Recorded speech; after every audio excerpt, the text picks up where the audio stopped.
So inside the Sparks Heritage Museum, there's a bunch of little exhibits. There's this one here, which is called a kitchen from around the turn of the century, 1900s.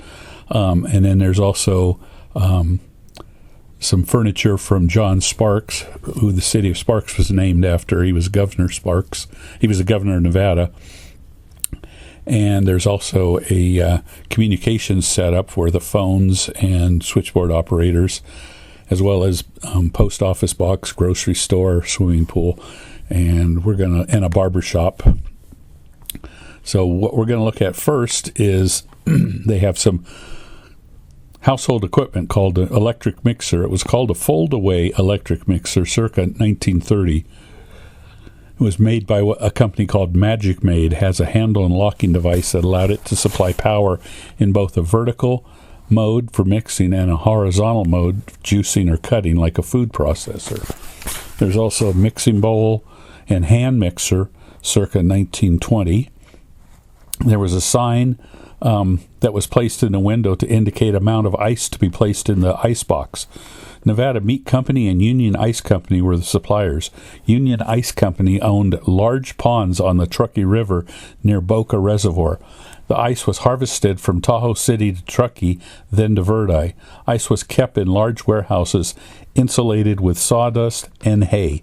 Ice wagons pulled by horses delivered ice to customers in the area. And Ward Cabinet Icebox, made by Ward Refrigerator in Los Angeles. Old-fashioned version of a refrigerator. Instead of coils, you would put a block of ice inside that kept the food cool. The ice boxes had hollow walls lined with tin or zinc and packed with insulating materials such as cork, sawdust, straw, or seaweed. And then you had a collecting pan at the bottom as the ice melted, and then you would put more ice in there as you need it. There's an old electric toaster, circa 1930. Hot water baby dish. We placed hot water in the base to keep the food warm. Kitchen tools from 1920, a key clock from 1940. To keep the clock ticking, it required periodic winding. The clock was made of wood and metal. And then there's a St. Clair wood and coal stove, 1934. The stove was made by St. Clair Manufacturing in the USA. On the door is a gauge indicating the temperature of the inside of the oven. It has a range from warm to very hot. Wood and coal was the heat source, not gas or electric. And then there's a stone grate lifter and stove shovel. And then just pictures of some of the stuff that you would find in a kitchen.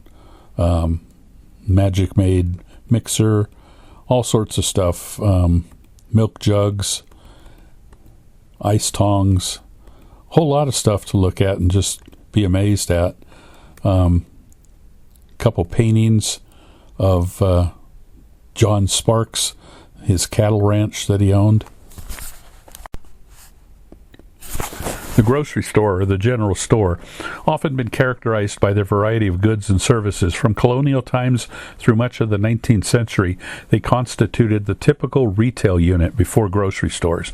In their heyday, general stores were owned and operated by individuals or partners, quickly followed peddlers into newly occupied regions. To survive in such limited markets, storekeepers sold great varieties of merchandise to customers or marketed crops taken in trade. They also operated local post offices and provided credit and elementary banking services. There's what's called a McCaskey cash register, circa 1899, used as a money drawer and a holder for individuals who had a tab at the store for their charge slips before the era of charge cards. And then punches, revolving hat band punch, punches the initials in hat bands for identification purposes. A cribbage board, which was made from a natural horn. Flashlight from 1930. A Smith's bug sprayer from 1888. It was first invented in 1888 by Smith Manufacturing in the USA. Put a poison in there to spray and kill bugs. There's a Sparks photo plate. The photo is looking west on B Street, now known as Victorian Avenue, at the Toggery and Bank. a tobacco cutter, a cheese grater, J.P. Coates thread display unit, Wadsworth ribbon display case, a carpet sweeper from 1920, a gyrofoam Maytag washer from 1923. The motors in the early washing machines powered the agitation of the water, soap, and clothes. Afterwards, the women of the house had to insert each article of clothing by hand into the wringer attached to the machine, as washers that could spin dry clothes were not available until the 1930s. The Kenmore washing machine, circa 1950, had to be filled and emptied manually, often used in dormitories and apartments, made in the USA by Sears. And then there's pictures of what was called Perry's Grocery Store, 1918. Some signs of some old ads. And then the old washing machine, there was a kettle in it, so you build the fire in the backyard to heat the kettle of rainwater, set tubs so smoke won't blow in eyes if wind is pert, shave one whole cake of lye soap into the boiling water, sort things.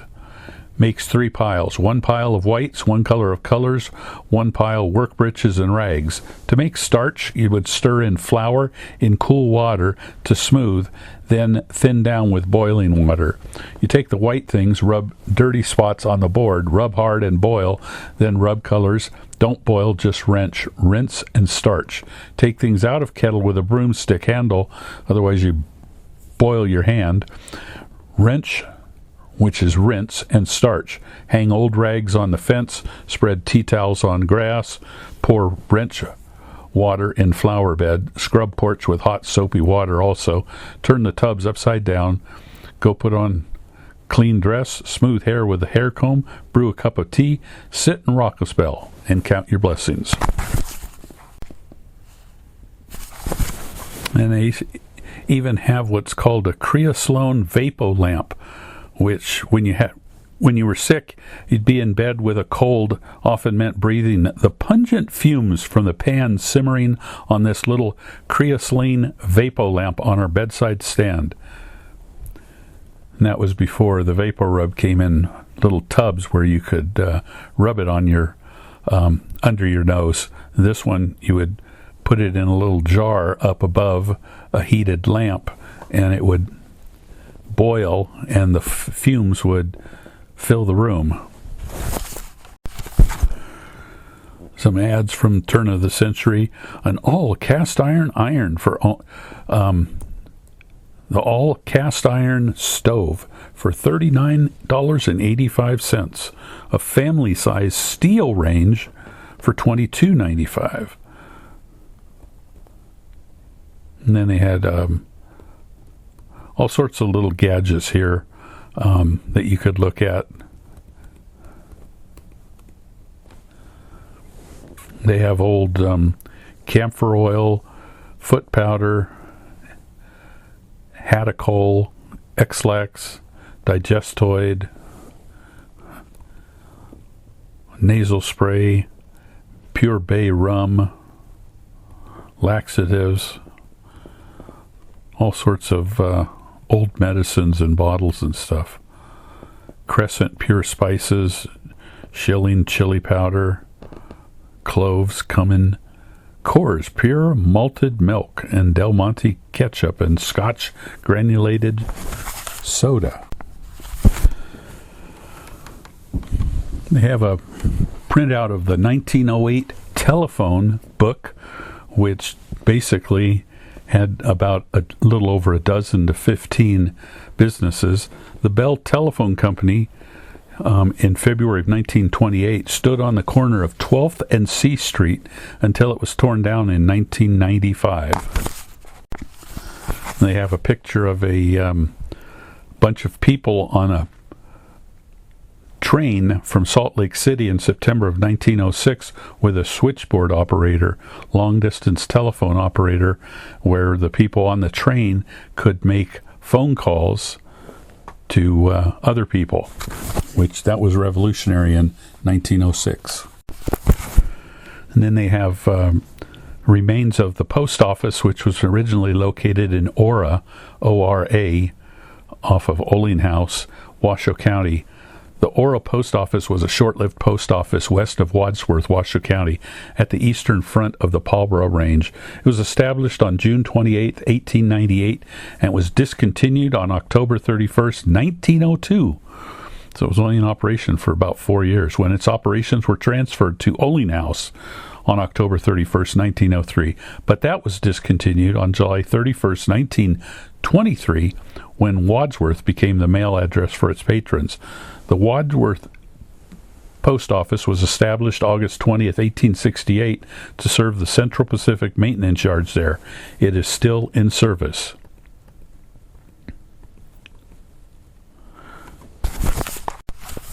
They also have a little blurb of history of the post office. When the Continental Congress named Benjamin Franklin the first Postmaster General in 1775, the United States was a weak confederation of colonies scattered along the eastern seaboard. The postal system that the Congress created helped bind the new nation together, support the growth of commerce, and ensure a free flow of ideas and information. The first post office in Sparks was established in a grocery store located on 15th Street on September 13th, 1903. In the more than 2 centuries since, the United States and the Postal Service have grown and changed together. Today, the Postal Service fuels the nation's economy and delivers hundreds of millions of messages and billions of dollars in financial transactions each day to 8 million businesses and 250 plus million Americans. And there's a wall celebrating the Sparks swimming pool. Around 1903, lot owners planted several acres for establishing a park with deer, hence the name Deer Park. It's located on the corner of Prater Way and Rock Boulevard in Sparks. Later, this area served as a camp for tourists, bands of gypsies, and revival meetings. It was the home of Sparks Community Victory Garden during World War I. Deer Park is the oldest recreational site in the city of Sparks. On May 30th, 1942, the swimming pool was dedicated. Through the 1960s, it was the only place for children to swim and play. The pool was always crowded, and some bathers had to wait in line for others to leave the pool. Longtime residents tell of picnics, reunions, swimming lessons, Labor Day celebrations, and firefighters in water barrel races. Winding up the fall events was and still is Jack's Carnival for children. Also on display is an original water fountain from the swimming pool area. And then another little display is barbershop. They have different things there. They have the barber pole, a chair, a razor collection circa 1930. The barber chair is an Emil J. Pater model. It was manufactured in Chicago by the Pater Company, which has been building barber chairs since the beginning of the 20th century and are made of the finest quality materials. The barber pole originated in the days when bloodletting was one of the principal duties of the barber. The two white spirals represent the 2 long bandages, one twisted around the arm before bleeding and the other used to bind it afterwards. The red stripe represents the blood. Barbers were also dentists back in the day and performed extractions in the same chair. And there's a lot of stuff from there, like a hand-operated clipper, a walking cane, Old Spice shaving mug and brush, a different shaving mug and brush, a brass spittoon, a barbershop photo, and the origin of the red and white barber pool is associated with the service of bloodletting. The razor strop is a flexible strip of leather or canvas used to straighten and polish the blade of a straight razor. Stropping the blade realigns the indentations without removing any material. Straight razors require stropping at each use due to the thinness of the blade. And a little history about the barbershop, how it became what it was. There was a time back in the Old West when saddle-weary stranger would ride into any town, dirty, smelly, and full whiskered, and with less than $1 in his pocket, be cheerfully welcomed at the sign of the blood-stained pole. Within an hour's time, he would be shorn, shaved, his mustache trimmed, and have his boots shined. During this grooming session, the stranger would be dutifully informed of any local employment opportunities, hear a current weather report, and peruse a copy of the local newspaper. Quite transformed, our stranger emerged from the barber shop looking slick and fresh and strolled happily down the street. He made several contacts in the shop and knew where to look for room and board and perhaps even a job.